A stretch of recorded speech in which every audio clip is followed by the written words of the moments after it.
Hoy vamos a tirar de un hilo que nos lleva miles de años atrás para explorar la increíble historia de las fes abrahámicas.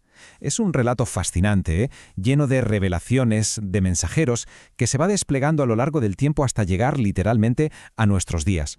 A ver, si pensamos en el judaísmo, el cristianismo, el islam o la fe bahá'í, pues a primera vista parecen religiones muy distintas, ¿verdad? Pero, ¿y si todas tuvieran un origen común? Un único punto de partida en la gran historia espiritual de la humanidad. Pues la respuesta, la verdad, es sorprendentemente sencilla y directa. Todo empieza con un solo hombre, un patriarca del desierto llamado Abraham. Todas estas tradiciones, de una forma u otra, lo reconocen como una figura clave, como el ancestro espiritual que da el pistoletazo de salida a toda su historia. Claro, esto nos lleva a pensar en ellas como si fueran una especie de familia de religiones, una fuente pero con muchos caminos. Vamos a ver qué significa eso exactamente, qué implica formar parte de esta tradición compartida. Bueno, el nombre, digamos, oficial es Religiones Abrahámicas. ¿Y qué quiere decir esto? Pues básicamente que son fes monoteístas, o sea, que creen en un solo Dios, y que todas ellas se ven reflejadas en el legado espiritual de Abraham. Las más conocidas, claro, son el judaísmo, el cristianismo, el islam y, la más reciente de todas, la fe bahá'í. Vale, y aquí llegamos a una idea central que las une a todas. La creencia de que Dios no es una entidad lejana y silenciosa. Al contrario, se comunica con la humanidad y lo hace a través de una serie de mensajeros, de profetas. Es como una cadena de guía que nunca se rompe. La historia, por ejemplo, arranca con patriarcas que son mucho más que líderes de una familia, son los que le dan forma a una nación entera. Pensemos en Jacob, el nieto de Abraham. Su vida no es solo un drama familiar. ¿Qué va? Es el relato que funda todo un pueblo, los hijos de Israel. Y aquí viene un momento que lo cambia todo. Después de una lucha súper misteriosa, muy simbólica, Jacob recibe un nombre nuevo, Israel, ojo, que significa el que lucha con Dios. Y ese nombre, que nace de una experiencia personal, se acaba convirtiendo en el nombre de toda una nación. Impresionante. Saltamos unos cuantos siglos y aparece el siguiente eslabón gigante en esta cadena, Moisés. Y lo que pasa en el monte Sinaí es fundamental.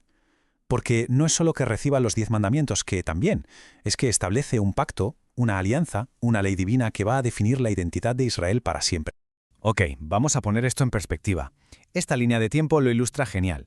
Vemos esa secuencia de mensajeros clave, a los que en la fe bahá'í se les llama manifestaciones de Dios. Es como si cada uno construyera sobre lo que dejó el anterior. Empezamos con Abraham, el patriarca, luego Moisés, el legislador, después Jesús, el Mesías, Mahoma, el sello de los profetas, y la cadena sigue hasta tiempos más modernos con el Bab y Bahá'u'lláh. Claro, aquí surge una pregunta clave, ¿no? Si es el mismo Dios, ¿por qué hay distintas religiones? Bueno, pues para entender esto, la teología bahá'í nos presenta un concepto que es el motor de todo, la revelación progresiva. Se llama así revelación progresiva. Y la idea es muy potente. La verdad religiosa no es algo que se dio una vez y ya está, no es estática. Es como si Dios fuera un educador que va adaptando sus lecciones a la capacidad de la humanidad en cada época. Envía mensajeros para, por un lado, recordarnos verdades espirituales eternas y, por otro, para actualizar las leyes sociales a las nuevas necesidades del mundo. Y esto nos lleva a diferenciar dos tipos de leyes, que es muy importante. Por un lado tenemos las leyes espirituales, que son el núcleo duro, lo que no cambia nunca. Amar a los demás, buscar la justicia, cosas así. Y por otro lado están las leyes sociales, que son las que sí cambian y evolucionan. Piensa en normas sobre el matrimonio, la economía, el gobierno. Obviamente, las necesidades de una tribu en el desierto no son las mismas que las de nuestra sociedad global de hoy. Y es precisamente este concepto de revelación progresiva el que nos abre la puerta para entender cómo surge la fe bahá'í, la religión mundial independiente más joven que nace de esta misma tradición abrahámica. Nos trasladamos a mediados del siglo XIX, concretamente al año 1844, en Persia, lo que hoy es Irán. Allí, en ese momento, se abre un capítulo completamente nuevo en esta larga historia. Una proclamación va a marcar el inicio de un nuevo ciclo religioso para la humanidad. El origen de la fe bahá'í es curioso, porque tiene dos figuras fundadoras, cada una con un papel muy claro. El primero es el Bab. Su título, de hecho, significa la puerta. Él fue el heraldo, el que vino a anunciar que alguien mucho más grande estaba a punto de llegar, abriendo esa puerta.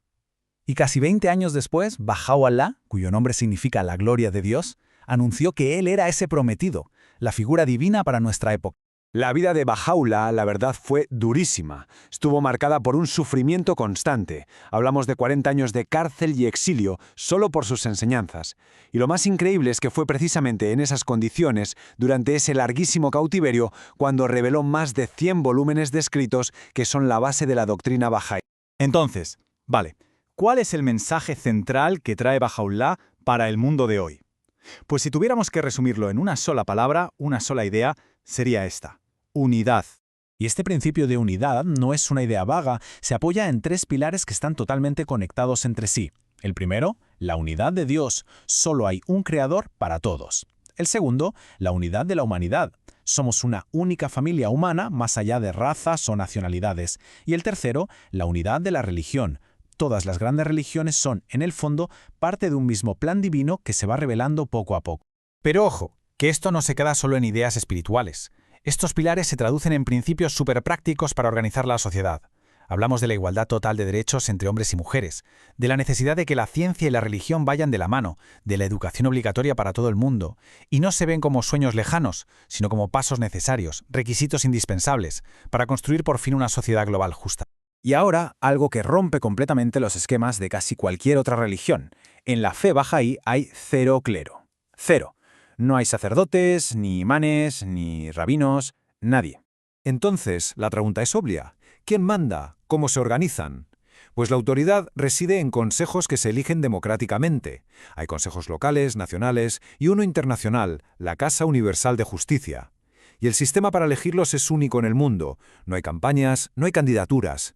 La gente vota en oración y en secreto a quienes consideran más capaces para servir a la comunidad, sin politiqueos. Y con todo esto, volvemos al punto de partida, a esa idea de que la historia de la revelación no es un libro cerrado que terminó hace siglos. Es una historia que sigue muy, muy viva. Quizás la gran conclusión de todo esto es que, si miramos la tradición abrahámica con estas gafas, con la idea de la revelación progresiva, dejamos de verlas como religiones rivales. En su lugar, empezamos a ver la crónica de una única civilización espiritual, que no para de avanzar, de madurar y de encontrar respuestas para los desafíos de cada momento histórico. Y esto nos deja con una última pregunta en el aire para que le demos una vuelta. Si de verdad la historia es una revelación que no se detiene, si cada época recibe el mensaje que necesita, ¿cuál es el mensaje crucial para nuestro tiempo? Para este mundo que está más conectado que nunca, pero que al mismo tiempo parece tan fracturado.